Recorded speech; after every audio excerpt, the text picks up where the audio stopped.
Bien, damos comienzo a la segunda parte de nuestra conferencia, adoración en el Antiguo Testamento. Y nos quedamos en la parte de el tabernáculo.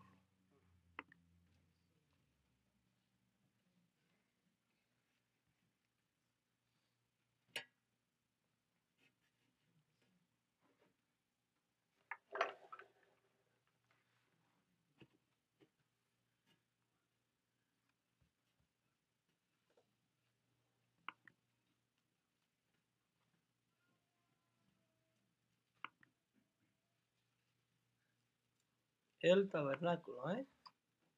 No tengo idea si se está viendo bien o no la transmisión.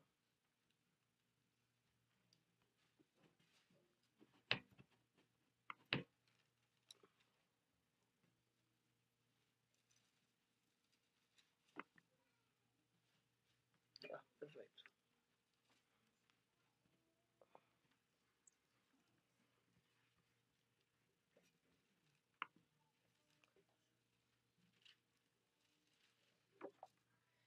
Bien, pues nos quedamos en el tabernáculo. Vamos a buscar a Dios en oración nuevamente para que nos guíe en este estudio. Padre, gracias por la oportunidad de poder continuar estudiando tu palabra, la Biblia. Sea tu Espíritu Santo quien nos dirija en Jesucristo. Amén. Bien, vamos a hablar ahora acerca del tabernáculo y el día de reposo. También esto devino en la adoración del Antiguo Testamento. Entre el periodo de los patriarcas Génesis y el periodo mosaico, allí en Éxodo y en el libro de Deuteronomio, se nota un gran avance en el desarrollo del proceso del patrón de la adoración dentro del pueblo judío. La aparición de la adoración congregacional en un marco institucional parecerá familiar aun cuando los títulos parecen diferentes. Este progresivo desarrollo estará trazado en ciertos pasos que vienen desde Egipto, cruzando el Mar Rojo, el monte Sinaí y posteriormente el peregrinaje por el desierto. Y esta institución del tabernáculo y del sábado en este periodo que tiene una directa influencia en la forma de adorar en la actualidad. Vamos a ver entonces, vamos a hablar acerca de la necesidad de adorar, cómo se intensifica en la tierra extranjera, o sea, en la tierra de Egipto. El libro de Éxodo comienza con el recuento de los descendientes de Jacob, en Egipto, y la necesidad de adorar parece ser la base de la demanda divina de que los israelitas fueran libres. Fíjese que cuando Moisés se presenta delante de Faraón, le dice, el Dios de los hebreos dice, deja ir a mi pueblo al desierto para que me adoren. En Éxodo capítulo 5, versículo 3, dice la Biblia, el Dios de los hebreos nos ha encontrado, iremos pues ahora camino de 3 días por el desierto y ofreceremos sacrificios a Jehová, nuestro Dios, para que no venga sobre nosotros con peste o con espada. Ya no estamos viendo ahora a una familia específica adorando, sino que ahora estamos viendo aquí a todo un pueblo en adoración. Recordemos que esto está ocurriendo cuando aún ellos están experimentando la esclavitud en Egipto. Dios había dado a conocer su presencia a Moisés allá en el monte Horeb, que es el monte de Dios, y en la experiencia de la zarza que ardía y que no se consumía. A Moisés se le pide que se quite el calzado de esta tierra porque Dios dice que es tierra santa. El lugar donde estás, tierra santa es. Y el mandato de Dios refleja una común actitud de reverencia en la presencia de aquello que es santo. Y esta experiencia de adoración prepara a Moisés para su inmediata confrontación con Faraón y le da confianza en la presencia protectora del Señor en su vida. Posteriormente vamos a ver luego en el tabernáculo, ahí tiene la foto del tabernáculo en su pantalla. Déjenme la pongo también a los que están viendo en internet, porque gracias a Dios podemos ponerle también a ustedes el tabernáculo.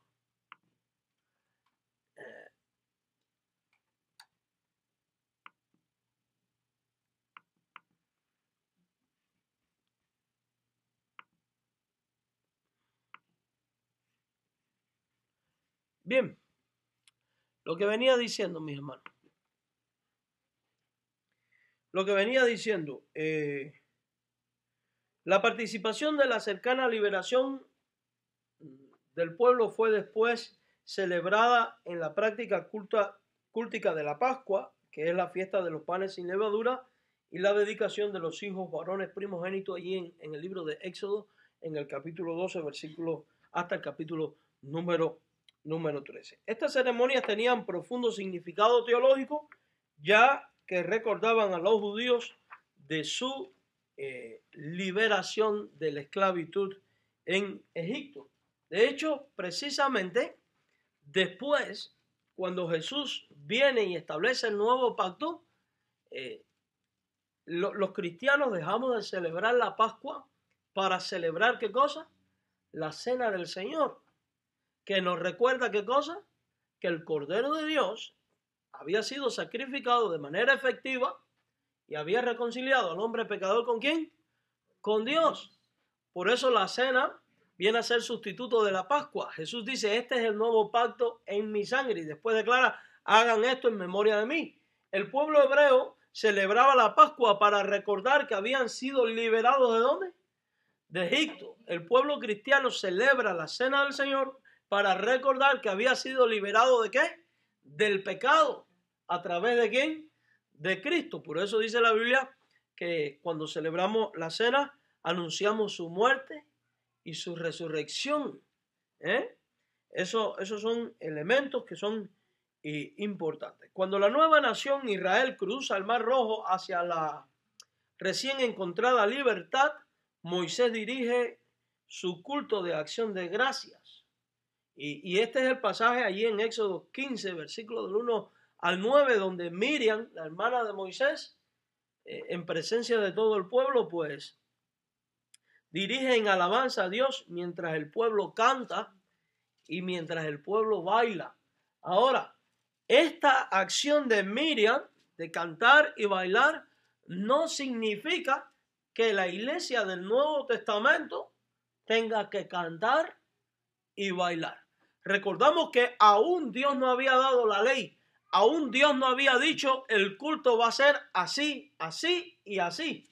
Por tanto, la gente tenía cierta iniciativa para poder agradar a Dios. Aquel levantó una piedra, esta hora está pues danzando. Pero tenemos que recordar que estamos hablando de un tiempo donde había una unidad entre lo que era la nación y la religión. O sea, su culto, su vida giraba en torno a su religión. En nuestros tiempos no son así las cosas.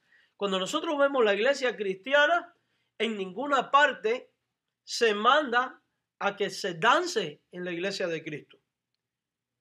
Y muchas personas usan este pasaje, muchas personas usan el Salmo 150 con pandero y danza para decir, puedo danzar para Dios. Muchos incluso usan el pasaje que David danzó en el Espíritu. Pero ya en los tiempos de David estaba el tabernáculo. Habían reglas que regulaban el culto. Y la pregunta es, cuando David danzó en un culto, o cuando estaban trasladando el arca, que era una fiesta popular porque el arca de Dios había llegado al pueblo. Son dos lugares muy distintos y dos cosas muy diferentes. Ahora, aunque hubiera sido en un culto, si la Biblia habla en el Nuevo Testamento de salmos, himnos y cánticos espirituales, y habla de oración y habla de devoción, ¿no cree usted que si la danza fuera costumbre de la iglesia cristiana, no hubiera habido en el mismo pasaje una inserción de esto? Hablando entre vosotros con salmos, himnos, cánticos espirituales y danzas. ¿Usted cree que, por ejemplo, que con el desorden que estaban habiendo en las iglesias como la de Corintios, no hubiera habido desorden también con la danza y Pablo no hubiera tenido que poner regulaciones para ello? Ahora, cuando nosotros vamos a la historia del cristianismo, no encontramos hasta el año 1960, con el inicio del movimiento neopentecostal, la práctica de las danzas como parte del culto. De hecho, los primeros pentecostales hacia el 1906 no danzaban en sus cultos. Es algo de nuestros tiempos, es un invento teológico que aparenta justificarlo con ciertos textos del Antiguo Testamento, pero que no tienen nada que ver una cosa con la otra. Porque si, en primer lugar, cuando Dios da la ley de Moisés, Dios no manda, no establece un rito para la danza. Que los hebreos la practicaban es cierto. Que lo hacían en sus sinagogas también es cierto, pero la sinagoga no era un templo. No era un templo. Y el hecho de que ellos lo hagan no quiere decir que nosotros lo tenemos que hacer. En lo absoluto. En lo absoluto. Mis queridos hermanos en el Señor, con el propósito de que la futura generación pudieran ver este pan, disculpen, con el propósito de que el pueblo hiciera las cosas a la manera de Dios, es que Dios entonces establece ya el tabernáculo y la ley. A medida que los israelitas viajan por el desierto, Dios les provee para sus necesidades físicas, y es cuando les llega el maná. Y es interesante que después, para que el pueblo recuerde cómo Dios les proveyó y adoren, Dios manda a Aarón a tomar una vasija y poner en ella un gomer, que era 3.7 litros de maná, y ponerlo delante de Jehová y ser guardado para los descendientes de Israel, para que supieran y vieran. Eso está en Éxodo 16:33. Los creyentes cristianos posteriormente pudieron apreciar la forma en que Jesús habló del maná como de él mismo, cuando dice el pan vivo que descendió del cielo, que trae inmortalidad a aquellos que vienen a Jesús y participan de su gracia. Y en Juan capítulo 6, versículo número 31. Cuando llega el pueblo al Sinaí, disculpen, vemos que la forma de adorar se hace más específica en este lugar. El periodo en que acamparon en el monte Sinaí es propicio para memorables experiencias de adoración. La celebración y proclamación del pacto que Dios hace con su pueblo a través de Moisés llega a ser una importante parte de la práctica religiosa, de la práctica de adoración hebrea. El Señor se revela a Israel como el Dios que hace el pacto y da instrucciones mediante los 10 mandamientos. De hecho, el pueblo experimenta la gloria de Dios. Dice que la nube descendió y cubrió todo. La Shekinah. Esa era la presencia de Dios. Y dice que cuando Moisés entraba, la nube ¿qué? Se asentaba. Cuando Dios quería que el pueblo andara, la nube se levantaba del tabernáculo. Esta expresión, que es bien conocida de todos los judíos, era lo que le llevó a ser más temeroso de Dios. De hecho, los hebreos temían a la presencia de Dios. Tenían tanto temor a Dios que ni siquiera se atrevían a pronunciar su nombre. Temían a Dios porque nadie podía ver a Dios y vivir. El lugar de adoración se institucionaliza con la construcción del tabernáculo. Ahí tienen en la imagen cómo estaba organizado el tabernáculo. Era una especie de templo portátil con cada uno de sus elementos. No nos vamos a detener en ello porque no es lo que nos interesa. No es lo que nos incumbe en este estudio. Lo cierto es que es Dios mismo quien toma la iniciativa y manda a hacer esto. Vamos a Éxodo 25:8. Éxodo 25:8. Dice: y harán un santuario para mí y habitaré en medio de ellos. ¿Quién manda a construir el santuario? Es Dios. La palabra santuario indica un lugar en el cual la presencia de Dios habita en medio del pueblo, y este paso crucial representa el comienzo de la adoración organizada que toma un nuevo significado con la construcción del tabernáculo. Y vamos a ver entonces que la adoración a Dios implica organización, implica temor, implica respeto, dignidad hacia la persona de Dios y dignidad en los ejecutantes de los sacrificios. Los sacerdotes tenían que estar ritualmente puros, con ciertas vestimentas, etcétera, etcétera. La palabra tabernáculo quiere decir morada, o sea, casa. La comunión de Dios con los israelitas puede ser entendida predominantemente en cada símbolo usado en el tabernáculo para adorar. Por ejemplo, el arca del pacto simboliza las condiciones de acuerdo con las cuales el Señor dice: y de allí me declararé a ti y hablaré contigo de todo lo que te mandare para los hijos de Israel. Éxodo 25-22. Y de ahí que el arca llegó a ser asociado con el trono de Dios o la presencia de Dios. Si usted ve aquí en la lámina, puede darse cuenta que el arca estaba en la cámara más interior del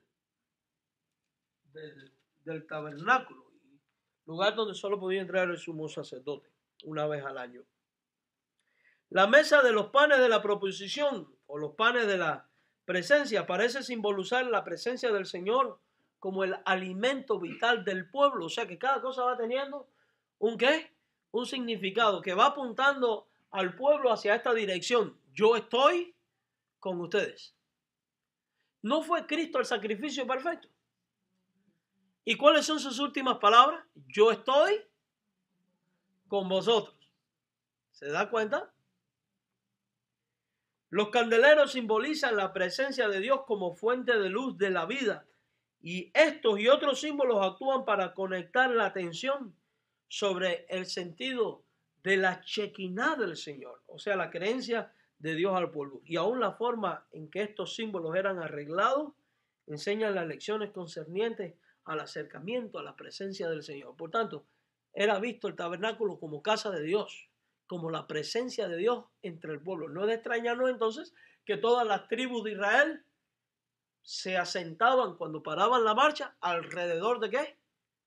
Del tabernáculo. El tabernáculo quedaba en el mero centro, mostrando algo, que la presencia de Dios es el centro del pueblo y el tabernáculo apuntaba completamente a que Dios está con su pueblo. Por eso en la adoración cristiana, el principio que emana aquí para posteriormente la adoración cristiana es esto: Dios no habita en casas construidas por manos de hombres, pero la iglesia es ¿qué cosa? El pueblo de Dios. Y por tanto Dios está en medio de ¿qué? De su pueblo. Entonces cuando nos congregamos, Dios está en nosotros. Dice la Biblia, donde hay 2 o 3 reunidos en nombre del Señor, ahí está ¿quién? Ahí está Él. Y Dios habita en la alabanza de su pueblo. Por eso es importante el culto público. Por eso es importante la asamblea de la iglesia. Porque el individualismo, el separatismo de mis hermanos, nunca me lleva a la edificación. Sí, es bueno pasar tiempo con otros de manera más íntima, pero esto es fuera del orden establecido. Si dice no te debes de reunir como muchos tienen por costumbre, es porque ciertamente es edificante, es provechoso, es bueno adorar juntos a Dios y ser edificados. Luego vemos la práctica de la adoración se realza con el servicio de sacerdotes y levitas. A la construcción del tabernáculo le sigue la institución del sacerdocio. Y con la inauguración del sacerdocio del Antiguo Testamento comienza una nueva era en la historia de la práctica de la adoración en el pueblo de Israel. Ahora el pueblo no va a adorar según su iniciativa. Ahora el pueblo va a adorar según las reglas establecidas ¿por quién? Por Dios. Fíjense que Dios les dijo, harás el tabernáculo así, así, así. Da las medidas exactas. Dios revela qué sacrificio hacer ante cada necesidad, cómo hacerlo, e incluso cosas tales como los aceites consagrados, el incienso que se usaba, los perfumes que se usaban para todas estas ceremonias, eran considerados tan santos que Dios reguló lo siguiente: que esas fórmulas no se podían usar para cosas seculares. Ya de aquí vamos viendo un principio que debemos tener en cuenta. Lo que se le ofrece a Dios debe de ser único y exclusivo. De la misma manera que la fórmula usada para preparar el incienso del altar en el tabernáculo y en el templo, que la fórmula usada para preparar los perfumes y los aceites eran exclusivas para Dios, no se podían usar para usos mundanos. De la misma manera que no se podía traer ante el altar un animal quebrado o mortecino, esto vamos viendo que nuestra adoración a Dios debe de ser genuina y auténtica, con principios bíblicos sólidos, exclusivos para Dios. Hoy en día, por ejemplo, las iglesias cristianas usan de todo tipo de estilos de música, alegando que es lo que es cultural, porque eso puede alegrar a la gente y traerla. Lo que tiene que atraer a la gente no es la música, es el evangelio. Y por eso encontramos iglesias cantando mariachis. Es muy bonito el mariachi, no digo que no. Pero ¿qué sentimientos evocan en los mexicanos? Ah, muy bien, mi hermana. La borrachera, dice ahí la hermana. La cantina. O la mujer que se fue y me di 3 tiros por culpa de ella. Todo es una tragedia. Una iglesia cantando salsa o merengue.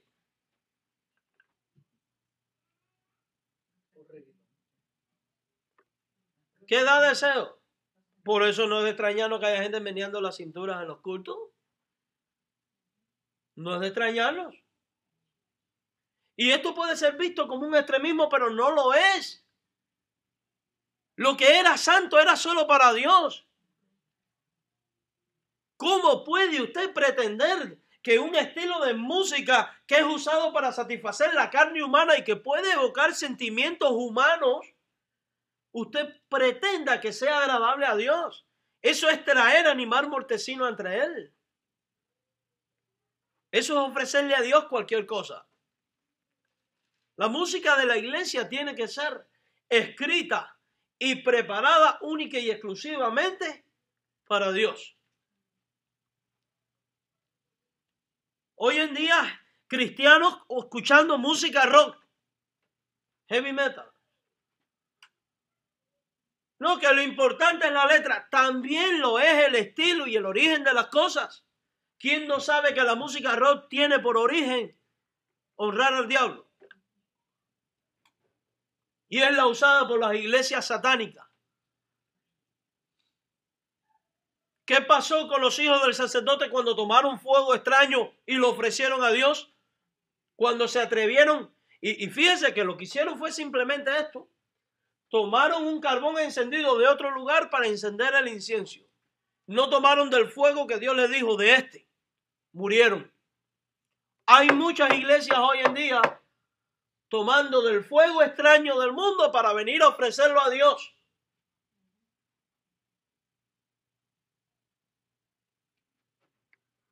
Que vamos a cantar reggaetón para que los jóvenes vengan. Lo que tiene que motivarles es la palabra de Dios, no la música. Cuando establecemos música para que la gente venga, no estamos buscando exaltar a Dios, sino agradar al corazón humano, a la carne humana, a los gustos humanos. Esto abunda en nuestros tiempos. Y estoy seguro que muchos que quizás puedan oír un mensaje como este dirán que legalista o qué extremista que es. No se trata ni de legalismo ni de extremismo. Se trata de considerar quién es Dios, cómo es Dios, qué merece Dios, qué dignidad tiene y poder yo agradarle a Él. Y fíjense, yo no estoy hablando de qué instrumentos usar y qué instrumentos no usar. No estoy hablando de eso, estoy hablando de ser exclusivos para Dios. La música en el cristianismo, en la Biblia, disculpen, no fue diseñada para deleites del hombre. Fue diseñada para el culto a Dios. ¿Qué ha hecho el cristianismo moderno con la alabanza? Ha hecho mercado de ella. Graban los discos, los venden, el dinero es para mí. ¿Pero qué ocurre? ¿Qué ocurre cuando hay mercado? Cristo va a volcar las mesas. Cuando hay mercado hay perversión del hombre. ¿Quieren comprobarlo? ¿Cuándo usted ha oído a la gente corriendo para oír un concierto donde se canten Castillo fuerte es nuestro Dios, defensa y buen escudo?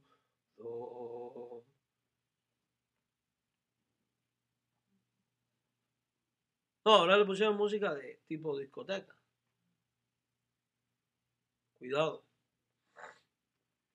La gente que le gusta oír lo que su carne le pide. La alabanza fue diseñada para adorar a Dios, no para satisfacer gustos ni deleites personales. Yo no veo eso en la Biblia. Yo, personalmente, no le compro disco a ningún cantante. Yo no le alimento el bolsillo a nadie. Ni oigo música. ¿Para qué decirles?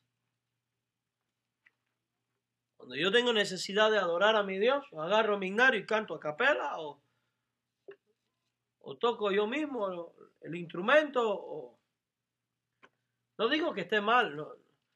Usted podrá buscarse una buena música y cantar con el disco, pero cuidado, porque los sentimientos pueden estar encontrados. Cuidado. En el tabernáculo a Dios no se le traía cualquier cosa. ¿Por qué se volvieron abominables los hijos del sacerdote Elí? ¿Por qué? Porque tomaban del altar para su uso personal. Hoy en día hay mucha gente en el cristianismo tomando de lo que es sagrado, de lo que es para Dios, para usos personales. Y haciéndose rico y viviendo bien a costa de las cosas que son sagradas. Y yo creo que la alabanza es el área más afectada. Cuidado, Dios no es un juego. Dios no es un juego. La idea de expiación o reparación se enfatiza con el sacerdocio y el servicio en el tabernáculo. Las divisiones del tabernáculo con su respectivo equipamiento y uso en el culto simboliza una cubierta que separa del pecado. Los que adoran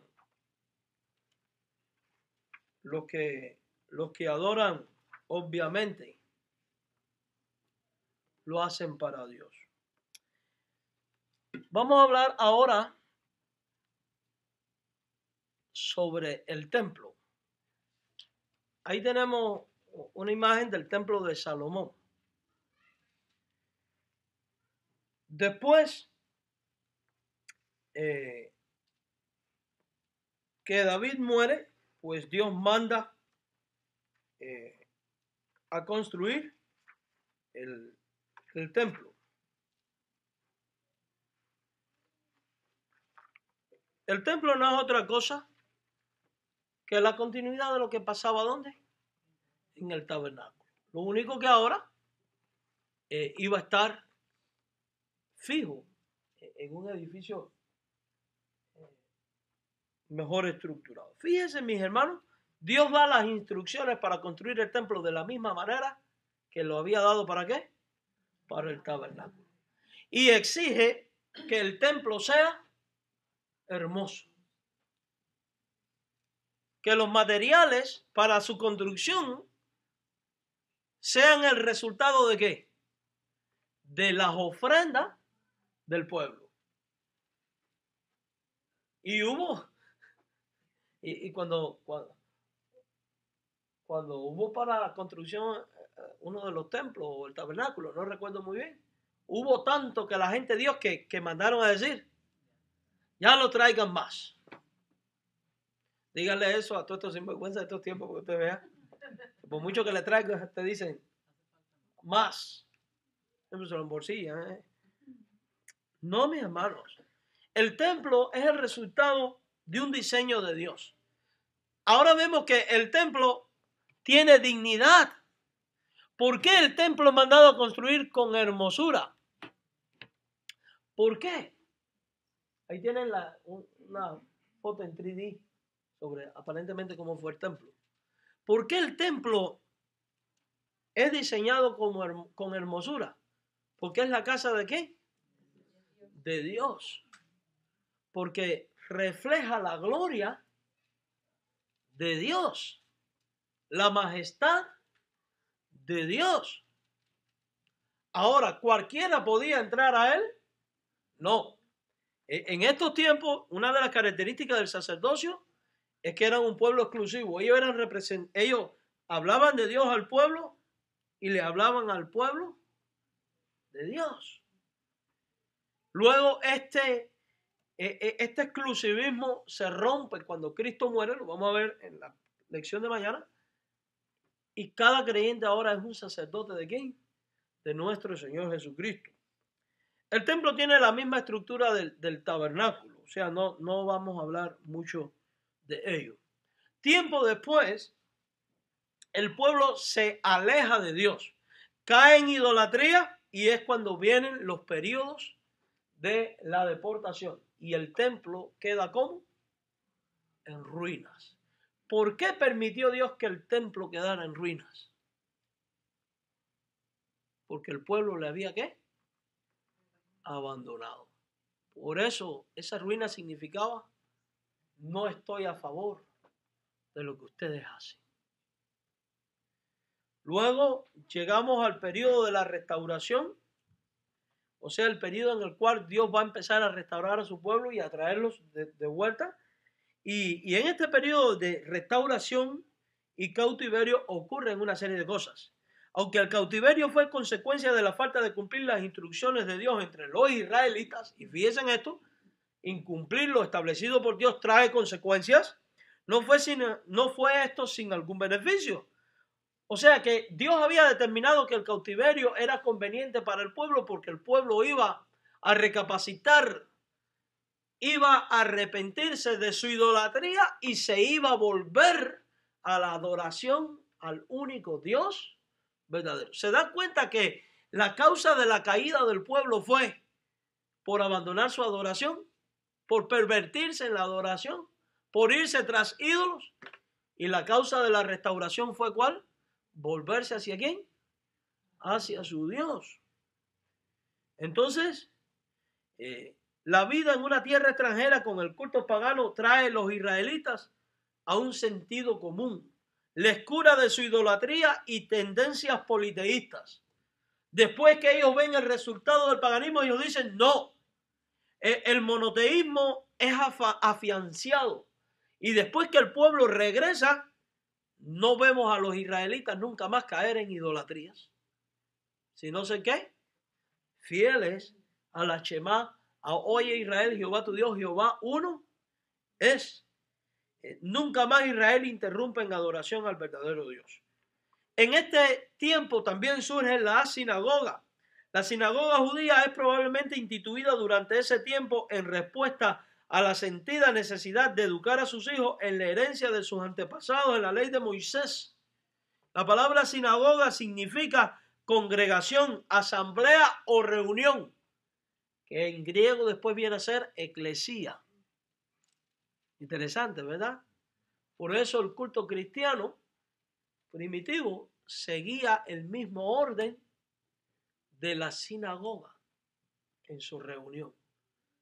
Se da cuenta que en todo tiempo entonces ya había un sentido de estar juntos todo el tiempo que puedan, de venir a la casa de Dios, de estar congregados y no aislados. Y aquí el especial significado como una agrupación de creyentes, la sinagoga, para adorar y recibir instrucción. De hecho, para que se pudiera tener una sinagoga tenían que haber mínimo 10 hombres. 10 hombres. Eran las reglas que ellos tenían. Si no habían 10 hombres, no se podía organizar una sinagoga. En la sinagoga, el culto es sencillo. Incluía la lectura de la escritura, oración y predicación. Solamente esas tres cosas. No había música.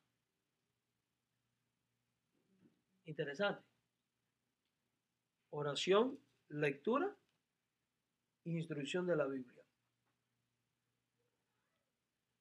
Al comienzo, la música se usa poco en la adoración en la sinagoga, probablemente a causa de los malos tratos recibidos en su alejamiento de la tierra patria. Y así el canto israelita se transforma en un lamento, en una endecha. En una endecha. Ahí, en el tiempo de la restauración, hay un retornar a la escritura, a la ley de Dios, a la palabra de Dios. El estudio de la Sagrada Escritura da a los israelitas un nuevo y profundo respeto por la ley de Moisés. Negativamente se desarrolla un espíritu de legalismo exagerado que caracteriza al judaísmo en el periodo del Nuevo Testamento. De aquí surgen entonces los esenios, los fariseos, etcétera, etcétera. Pero lo cierto es que hay un retornar ¿a qué? A la Escritura. ¿Cuál fue el resultado de retornar la Escritura? El abandono de la idolatría. ¿Cuál va a ser el resultado de las iglesias, el resultado de la adoración en las iglesias si deciden empezar a estudiar verdaderamente y de forma correcta qué enseña la Biblia sobre la adoración? ¿Cuál va a ser el resultado? Una iglesia que adora conforme al modelo establecido por Dios. ¿Dónde? En su palabra, la Biblia. También en este periodo del cautiverio, en la adoración, hay un mayor énfasis en la persona del Mesías. El pueblo que vive en cautividad se inclina más a buscar la liberación, ya que los profetas anuncian la venida del Mesías y el pueblo comienza a desear el cumplimiento de su venida. Y este Mesías, recuerden que es el hijo prometido ¿a quién? A Abraham, a Isaac, a Jacob, el rey permanente prometido también ¿a quién? A David. Entonces, vamos viendo cómo todo empieza a girar siempre en torno a la persona ¿de quién? Del Mesías. ¿Quién es el Mesías del Nuevo Testamento? Jesús. Después que el rey Ciro de Persia permite a los judíos volver a su tierra natal, se construye el nuevo templo en Jerusalén, que ya no tenía el mismo esplendor que el de Salomón. Y este templo después es vuelto a reconstruir por Herodes el Grande. Y este sí viene a ser un templo bien fastuoso. Aquí tenemos una réplica. En el año 70 después de Cristo el templo fue destruido nuevamente. Esa es una réplica a escala. Ahí la podemos ver en la imagen de cómo era el templo. De hecho, arquitectónicamente era extraordinario. Extraordinario. Sin embargo, el templo permanece como el lugar central para la adoración de los judíos. Junto con su indicación de la presencia de Dios con su pueblo, el nuevo templo refleja una dedicación renovada al Señor por parte de los judíos. Y en cuanto a prácticas culticas en el templo, los coros probablemente cantan diferentes colecciones de salmos. Y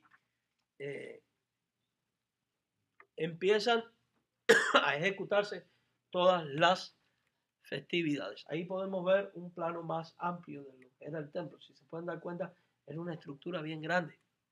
Ahora, quiero que miren esto. Esto que ustedes tienen ahí en su pizarra es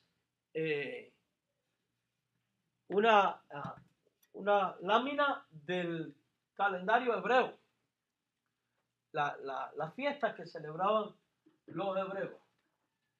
El año comenzaba con el mes de Nisan, que era probablemente en marzo o abril. Recuerden que ellos seguían no por el sol, como nosotros. Después tenían de Nisan a Sivan, que era el periodo de la primavera, tenían la fiesta de la Pascua, la fiesta de los panes sin levadura y las fiestas de las primicias.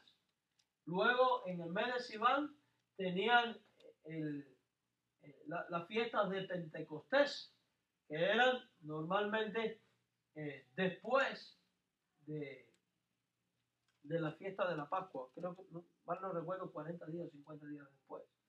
Luego viene en el periodo del verano, que llegaba hasta septiembre, septiembre más o menos. Están las fiestas de las trompetas y las fiestas del perdón. Luego el otoño va desde octubre hasta noviembre aproximadamente, y ahí se celebra la fiesta de los tabernáculos. Y en el mes de diciembre aproximadamente, noviembre, diciembre, está la fiesta de las luces, y en el invierno las fiestas del gozo.